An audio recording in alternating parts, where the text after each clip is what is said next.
ఆశించినట్టయితే వారి మీద మనం ఖచ్చితంగా చర్య తీసుకుంటాం. ఎందుకంటే నేను ఈ స్థానిక వాసిని, గుట్టిపర్తి గ్రామ నివాసిని, నేను మార్కెట్ కమిటీ వైస్ చైర్మన్ను. ఇక్కడ నా దగ్గర ఎలాంటి అవకతవకలకు ఆస్కారం ఇచ్చడానికి మేము సిద్ధంగా లేం కాబట్టి ఎవరైతే సెంటర్ నిర్వాహకులు దీన్ని ప్రధానంగా దృష్టిలో ఉంచుకోవాలి. మీరు ఇక్కడ ఉన్న రైతులకు పూర్తిగా సహకరించాలి, వారు మీకు సహకరిస్తారు. అప్పుడే రైతు పండించినటువంటి ధాన్యానికి మద్దతు ధర అనేటువంటిది పూర్తిగా చెల్లించడం జరుగుతుంది.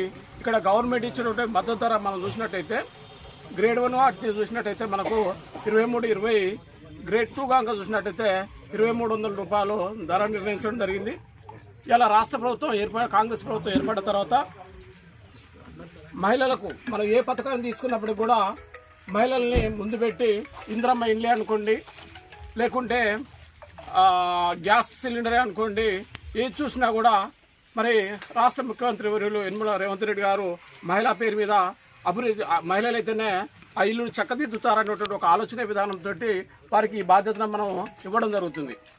అదేవిధంగా ఇక్కడ రైతులకు మనం మునిపెన్నడూ లేని విధంగా రైతు బోనస్ అన్నటువంటిది మన రాష్ట్రంలో ఏర్పాటు చేసాం. ఇక్కడ రైతుకు మనం బోనస్ ఇచ్చిన పండించిన సన్న వడ్లకు రైతు బోనస్ అన్నటువంటి ఏర్పాటు చేస్తున్నాం. ఈ రైతు బోనస్ తోటి రైతుల్లో వారు పండించిన పంటకు అదనంగా ఈ బోనస్ అన్నటువంటిది వారి ఖాతాలో జమ అవడం జరుగుతుంది.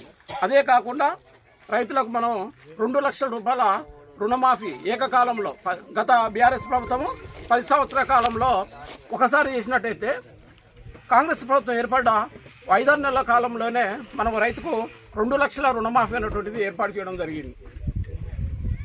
ఇదే కాకుండా ఈరోజు గ్రామీణ ప్రాంతాల్లో ఉన్నటువంటి నిరుపేద ప్రజలను దృష్టిలో ఉంచుకొని వారికి సన్నన్నం పెట్టాలన్నటువంటి విధానంతో ఈరోజు మనం సన్న బియ్యాన్ని రాష్ట్ర ప్రభుత్వము సరఫరా చేస్తుంది.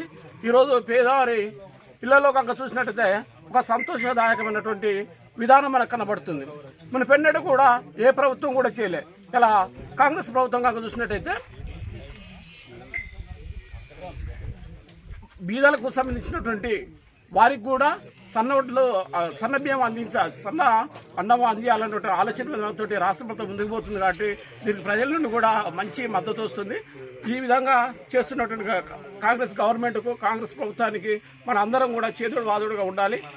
ఆ విధంగా ఉన్నట్లయితేనే మనం అన్నీ కూడా సమకూర్చుకోవచ్చు. ఇక్కడ నేను స్థానిక వాసిగా నేను చెప్పేటువంటి అంశం ఏంటంటే, లాస్ట్ టైంలో ఫస్ట్ సెంటర్ అనేటువంటి